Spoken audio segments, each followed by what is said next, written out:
بسم اللہ الرحمن الرحیم. ایاک نعبد و ایاک نستعین. معزز خواتین و حضرات، پیارے بچوں، السلام علیکم. میں اپنی طرف سے آپ سب کو اور پوری دنیا میں کسی بھی کونے میں رہنے والے تمام پاکستانیوں کو جشن آزادی کی مبارکباد پیش کرتا ہوں، اور اپنے لیڈر عمران خان کو جو اس وقت پاکستان کی وجہ سے جیل میں ہے، اس کو بھی سب سے زیادہ مبارکباد پیش کرتا ہوں. اور ان لوگوں کو بالکل نہیں کرتا جنہوں نے پاکستان کا آئین توڑا، جنہوں نے مینڈیٹ چوری کیا، اور جنہوں نے پاکستان کے قانون کو توڑا کسی بھی طرح سے، خود توڑا یا سہولت کار بنے، تو وہ بالکل مستحق نہیں ہے. ایک ایسے ملک جو ایک نظریے کی بنیاد پہ بنا تھا اور اس کے اندر رہتے ہوئے اس ملک کے آئین سے وفاداری نہ کرنا میرے خیال میں ایک غداری ہے، اور ایسے لوگ بالکل مستحق نہیں ہیں کہ ان کو جشن آزادی کی مبارکباد دی جائے. نظریہ پاکستان اور پاکستان کا وجود ہمیں سکھاتا کیا ہے، میں اپنی نوجوان نسل کو یہ بتانا چاہتا ہوں. پاکستان کا وجود ایک خواب جو علامہ اقبال نے دیکھا، اس کی وجہ سے آیا. اس کا مطلب یہ ہے کہ ہمیشہ بڑے لوگ یا بڑا کام وہی کرتے ہیں جن کا خواب بڑا ہوتا ہے، اور اس کے بعد قائد اعظم کی کوششوں سے اور ہمارے آباء و اجداد نے مل کر لازوال قربانیاں دی، اور اس کے بعد یہ ملک ہمیں جو کہ اسلام کے نام پہ بنا اور ایک آزاد ملک ہمیں ملا.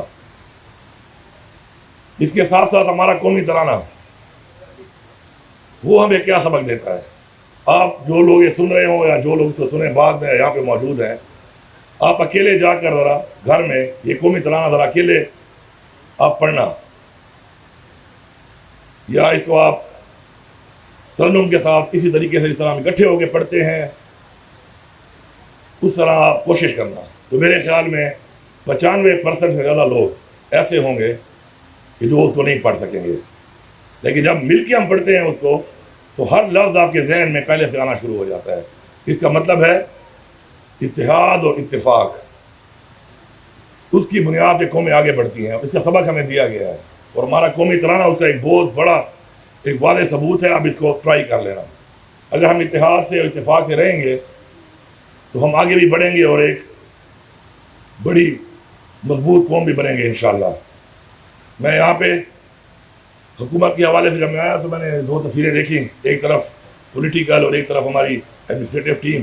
میں آپ سے یہ گزارش کروں گا پولیٹیکل سے بھی اور اپنی ایڈمنسٹریشن کی ٹیم سے بھی کہ ہم عوام کے ووٹ سے آئے ہیں، اور ظاہری بات ہے عوام کے ٹیکس کے پیسے سے ہی ہم نے اس پیسے کو عوام پہ لگانا ہے اور استعمال کرنا ہے.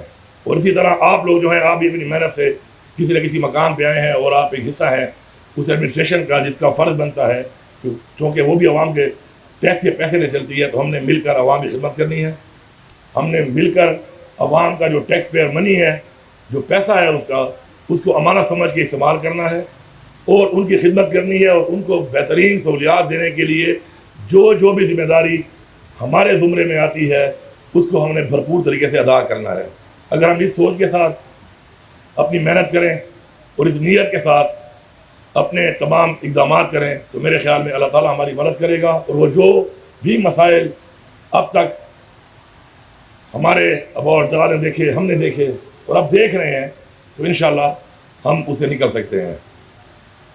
نوجوان نسل کو میرا ایک پیغام ہے کہ آپ کے اوپر اس قوم کی امیدیں ہیں، اور آپ ان امیدوں پہ پورا اترنے کے لیے جو پہلی چیز کرنی ہے وہ ہے ایمانداری. آپ یہ نوٹ پہ دیکھیں، اس پہ لکھا ہوتا ہے رزق حلال ہے، عبادت ہے. ہم سب میں سے کتنے لوگوں نے کتنا نوٹ استعمال کیا ہوگا، لیکن عمل شاید ہم میں سے بہت سے لوگ اس پہ نہیں کرتے. اور ایمانداری کا مطلب یہ نہیں ہے کہ ہم سمجھتے ہیں کہ سرکاری اہلکار ہے تو وہی رشوت خور ہو سکتا ہے یا رشوت دے سکتا ہے. ملاوٹ کتنی زیادہ ہے ہمارے معاشرے میں، یہ ملاوٹ کون کر رہا ہے؟ جھوٹ کتنا زیادہ ہے ہمارے معاشرے میں، یہ جھوٹ کون بول رہا ہے؟ دھوکہ فریب کتنا زیادہ ہے، کام چوری کتنی زیادہ ہے. تو معاشرے کا ہر فرد یہ ایک ذمہ داری بنتی ہے، اور ہر فرد اگر اپنا وہ فرض پورا کرے جو اس کو بحیثیت ایک محب الوطن شہری کے کرنا چاہیے، تو میرے خیال میں ہمارے سارے مسائل حل ہیں. ایک اللہ تعالیٰ کی ذات ہے جو مکمل ہے، انسان مکمل نہیں ہوتا. اپنے ساتھ اپنے کولیگز، اپنے لوگ، ان کی رہنمائی بھی کریں، ان سے سیکھیں، عرف کے بازو بنیں. جب عرف کے بازو ہم بنیں گے تو جو میرے میں کمی ہوگی وہ آپ پوری کریں گے، جو آپ میں ہوگی وہ میں پوری کروں گا، اور مل کے انشاءاللہ ایک اتحاد اور اتفاق کے ساتھ انشاءاللہ ہم ایک عظیم قوم بنیں گے. ہم ایک عظیم قوم ہیں، لیکن بدقسمت یہ ہے کہ اس آنے والے ادوار میں ہمارے اپنے کچھ فیصلے اور ہمارے اپنی کچھ پالیسیاں، ان کی وجہ سے ہمیں ایسے نقصانات ہوئے بحیثیت پاکستان بھی اور بحیثیت صوبہ بھی، کہ جن کا ازالہ کرنے میں ہماری بہت سے ہمارے پیسہ بھی لگ رہا ہے، ہماری جانی اور مالی قربانیاں بھی دینی پڑ رہی ہیں، اور ساتھ ساتھ ہمیں زیادہ محنت بھی کرنی پڑ رہی ہے. پیچھے نہیں ہٹنا، مقابلہ کرنا ہے.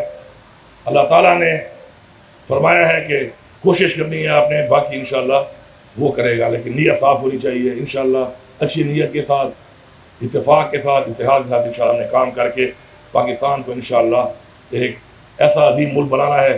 جب دنیا میں کوئی کہے کہ میں پاکستانی ہوں تو لوگ ہم پر فخر کریں. آپ سب کا بہت بہت شکریہ.